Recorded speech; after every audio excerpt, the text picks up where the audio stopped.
अस्सलाम वालेकुम, how are you all. I hope आप सभी अच्छे से होंगे। आज हमें 6.3 एक्सरसाइज का क्वेश्चन नंबर 4 देखना है।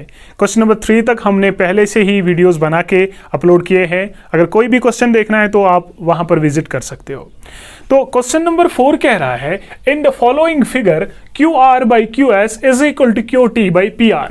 इस फिगर में ये रेशो दिया गया है, that is QR by QS बराबर दिया गया है QT बाई दिस PR। और वहां से और चीज एक गिवन है, that is angle 1 is equal to angle 2। Angle 1 बराबर है एंगल 2 को। और उसके बाद हमें बोल रहा है आप शो करिए दैट ट्राइंगल PQS, ये छोटा वाला ट्राइंगल जिसमें एंगल 1 है, वो हमें सिमिलर दिखाना है किसके साथ, TQR इस बड़े वाले ट्राइंगल के साथ। तो बहुत ही आसान है। तो किस तरीके से हम लिखे, ध्यान से देखिए। हम लिखेंगे इन ट्राइंगल PQR, ये ट्राइंगल में जिसमें एंगल 1 बराबर दिया गया है एंगल 2 को, इसी में लिखेंगे इन ट्राइंगल PQR जिसमें कामा क्या, एंगल 1 बराबर है एंगल 2 को, जिसमें एंगल 1 बराबर है एंगल 2 को। तो देयरफॉर हम लिख सकते हैं that PR is equal to PQ। तो इस हिसाब से मैं लिख सकता हूं कि अगर एक ट्रायंगल में दो एंगल्स गिवन है तो इनके अपोजिट साइड्स भी आपस में इक्वल होंगे। तो एंगल 1 बराबर एंगल 2 को, तो इसका मतलब इसका opposite side that is PR, इसके अपोजिट साइड को बराबर दैट इज PQ को बराबर होगा। क्योंकि ये हमने थ्योरम 9th क्लास में पढ़ी है। तो हम लिखेंगे यहां पर because sides opposite to equal, sides opposite to equal angles of a triangle or always equal। तो ये हमारे पास थ्योरम है कि साइड्स जो अपोजिट होंगे इक्वल एंगल्स एक ट्रायंगल के, वो हमेशा इक्वल होते हैं, यानी साइड्स। ठीक है, तो ये इस तरीके से। उसके बाद हमारे पास ये चीज गिवन है, हम लिखेंगे इट इज गिवन दैट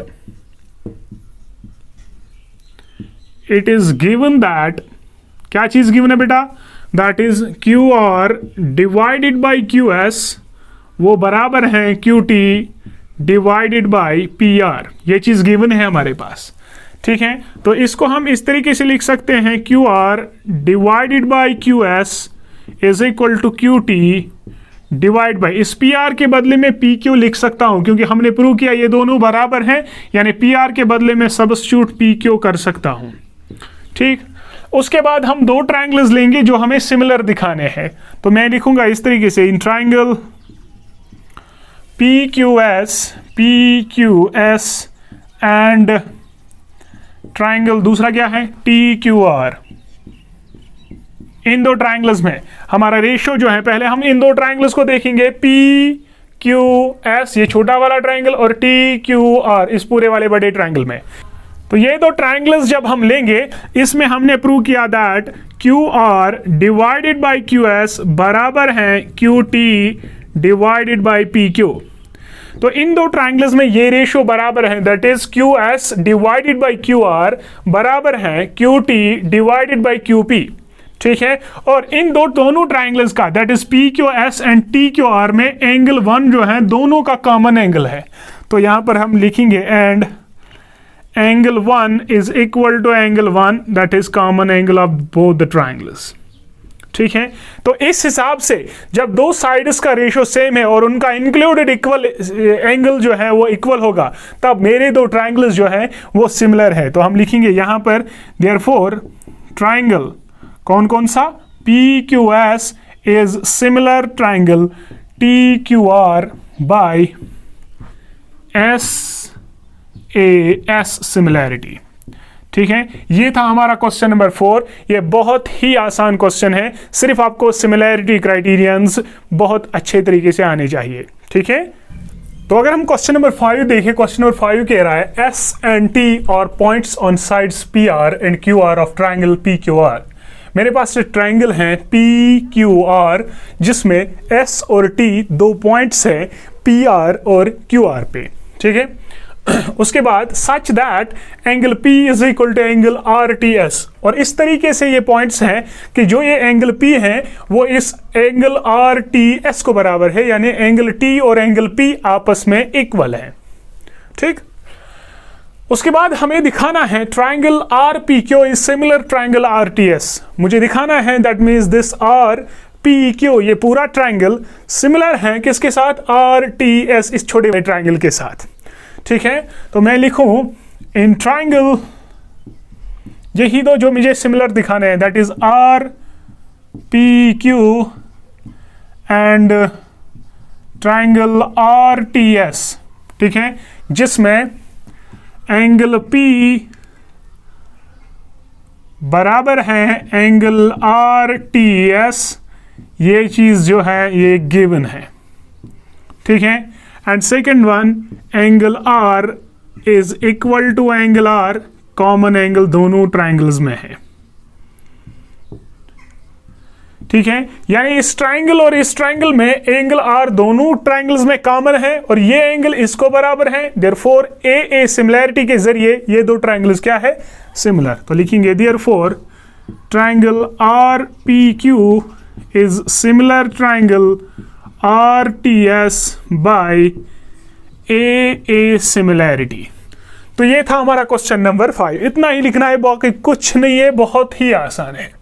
ठीक है, नेक्स्ट क्वेश्चन हमारे पास है क्वेश्चन नंबर 6। ये कह रहा है इन द फॉलोइंग फिगर, इस फिगर में if triangle ABE is congruent triangle ACD, अगर ये ट्राइंगल ABE ये वाला ट्राइंगल कॉन्ग्रेंट है किसके साथ, ACD के साथ।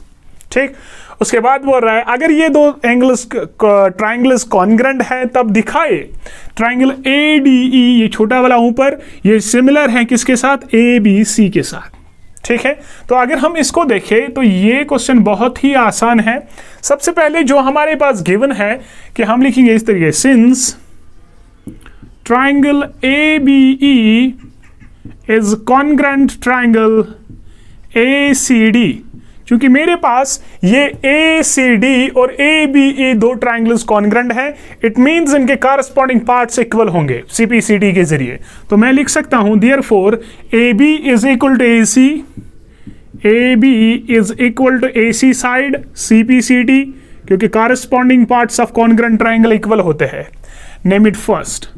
तो सिमिलरली या ऑल्सो ऐसे लिखेंगे, ऑल्सो इस तरीके से AE और AD भी आपस में इक्वल है, तो हम लिखेंगे AD is equal to AC, हम लिखेंगे AD is equal to AE, इसको भी हम लिखेंगे CPCT के जरिए, इसका नाम रखेंगे सेकंड। ठीक है, तो हम करेंगे डिवाइडिंग फर्स्ट एंड सेकंड। अगर हम फर्स्ट एंड सेकंड को डिवाइड करें तो ये आएगा AB डिवाइडेड बाय AD, वो बराबर आएगा AC डिवाइडेड बाय AE, इस तरीके से। तो इसका नाम थर्ड रखेंगे। नाउ इन ट्राइंगल जो हमें सिमिलर प्रूव करना है, that is ADE and triangle ABC, जिसमें मेरे पास AB बाई AD बराबर है AC बाई AE को, जो हमने फ्रॉम थर्ड में प्रूव किया। देखिए मेरे पास इस ट्राइंगल ADE ऊपर वाले और ABC ट्राइंगल में प्रूव किया, that is AB divided by AD is equal to AC divided by AE। दो साइड्स का रेशो जो है वो सेम है और दोनों में ये कॉमन एंगल है angle A, and angle A is equal to angle A, तो ये कॉमन एंगल है। तो हम कह सकते हैं therefore triangle ADE is similar triangle ABC by SAS similarity. तो SAS के जरिए ये ट्राइंगल जो है आपस में सिमिलर होंगे। तो आई होप ये तीनों क्वेश्चंस आपको क्लियर हुए हैं। अगर कोई भी प्रॉब्लम है तो प्लीज़ कमेंट सेक्शन में लिखिए, और अगर वीडियो अच्छा लगा है तो प्लीज़ इसको शेयर करें और चैनल को सब्सक्राइब करना ना भूलिए। Thank you.